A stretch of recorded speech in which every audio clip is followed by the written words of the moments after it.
ได้บ่ใกล้ดอกดีจากพวกเฮาไปนับตั้งแต่มื้อวันที่19น้อยจากเฮาเจ้า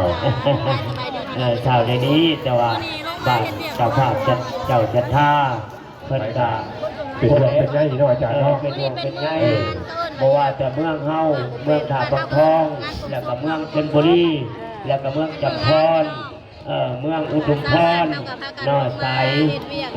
บารมีของเพื่อนที่ไปฝากความดีความงามไว้แต่ละหมู่บ้านแต่ละเมือง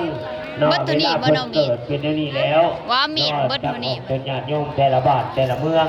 ก็ได้คือเห็นความดีความงามของเพิ่นเนาะอาจารย์เอาบุญนำกันพี่น้องมึงได้บ่ลำบ่มาแรงบ่ลำอยู่นั่นน่ะครับรถอันนั้นป้ายอันนั้นสีฟ้านี่เด้อเพิ่นยังไงเพื่อนออกได้จักน้อยเนาะเพื่อนว่าไว้ที่และทั้งอันทั้งกระบังของเด้อก็ที่ตั้งโรงทานอยู่ตั้งโรงทานตอนแรกก็มีการฝึกงานแต่เรียนพื้นเกียรติทับหนึ่งนี่นะเนาะในเรื่องของผักของหลังเข้าคุณเลยเนาะขอเลยเด้อขอเพื่อนแน่ขอเพื่อนแน่จะน้อยเพราะว่าคนตั้งโรงทานเลยเนาะเพราะว่าทั้งออกต้นงานโยมทั้งเมืองจับพรกับมาหลายเลยแล้วก็เมืองเช่นแล้วก็เมืองท่าพันทองกับมาหลายเดียวเนาะเอาญาติพี่น้องแล้วก็บรรดาจารย์เฮาฝากเพียงเด้อหับต้อนเด้อเชิญแขกเขาตีหับประทานอาหารนะไว้มาหอดยามใดก็แม่นหับประทานยามนั้นเนาะบ้านเดียวกันถึงมาสอนมีนะ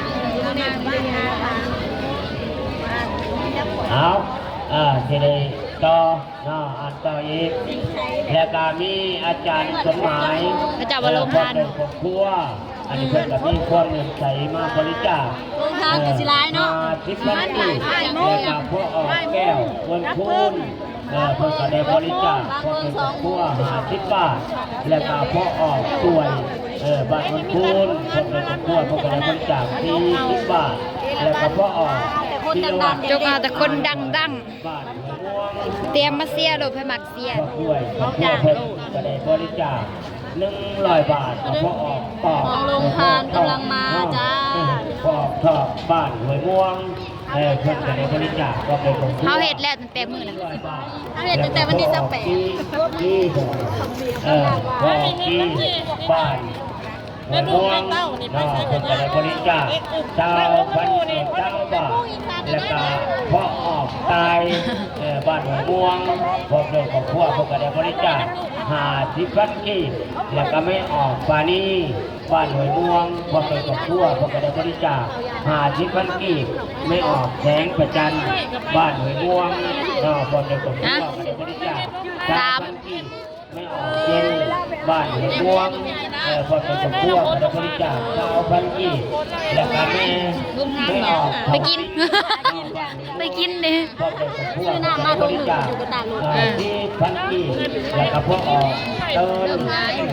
ดีเริ่มร้ายแล้วได้บ่ก็จะมีลงทานเยอะบ้านกีบแต่ไม่ออกแหวนบ้านกระดานพอเป็นครอบครัวพอก็ได้บริจาค9,000 กีบแล้วก็ไม่ออก9,000 กีบพันธวานบ้านกระดานพอเป็นครอบครัวเพิ่นก็ได้บริจาค9,000 กีบแล้วก็พอออกข้าวน้ำพอออกน้ำบ้านม่วงเพิ่นก็ได้ครอบครัวก็ได้บริจาค9,000 กีบบ้านดงกระมือใต้เมืองจำพรก็มีข้าวสารกระสอบแล้วก็พอออกไร่บ้านกระดานแล้วพอออกคูโอเคจะพี่น้องเดี๋ยวพาเบิ่งบรรยากาศรอบๆด้วย1 ดอกกระเจียวจุ่มๆงามๆแต่กล้วยยังไปเอา1 พักพี่น้อง1 กะหล่ำ1 ดอกกระเจียวคนกำลังมาหลายเต็มอยู่วัดพระธาตุทางนั้นก็จะเป็นโรงทานพี่น้องอยู่โฮมบอลเฮาลงมือนั่นแหละเหมาะที่สุดสำหรับโรงทานและการเป็นบ้าน ดงน้ำคือกันที่ดงน้ำบ่อยดงน้ำเมืองชลบุรีคุณกันในวันจ้าเช้าพันสี่จะมีคลิปบ้านที่ตั้ง แม่ครัวแต่ละบ้านก็มาซอยกันพี่น้องน่าจังปี๊บแม่ล้างถ้วยบ่จ้าสวยกันจ้าสวยกัน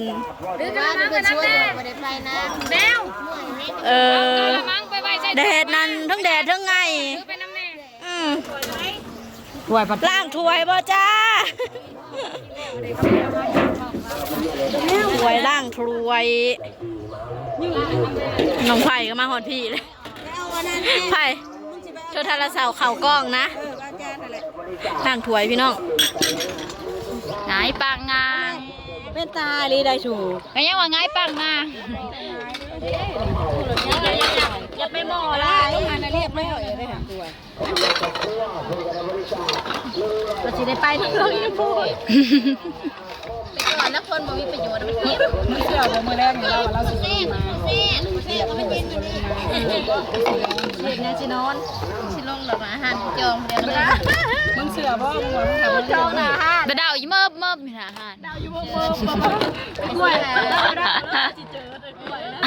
เชิญได้คนเชิญได้ดาวแม่มันไปวัดกูน่ะกันกูได้คิวเดี๋ยวกูไปวัด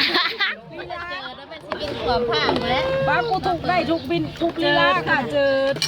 อย่าว่าเขาไปเต้นกันแบบนี้นะเขาพูดโตได้แบบมันได้ฟิวนะมันไปเบิ้ลน้ำร้อนว่าบ่มีดาวแน่นอนนี่คือเจ็บปูเด้อปูนี่บ่มี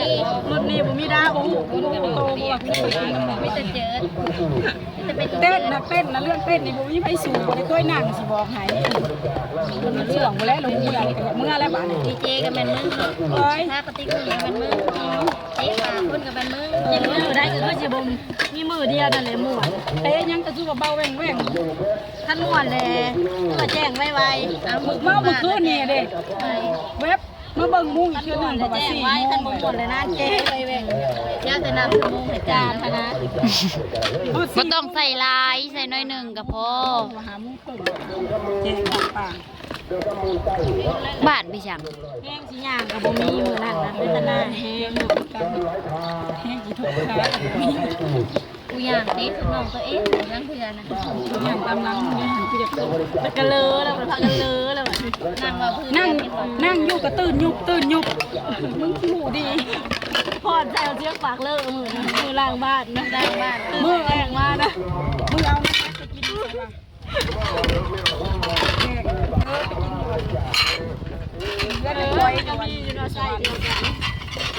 ไปรักษานานนอนบ่รับนี่หูน่ะเต้นเปิดตู้น้อยแล้วก็ห่มความหัวกันไปรักษากับนุ่นใหญ่เลยติ๊บ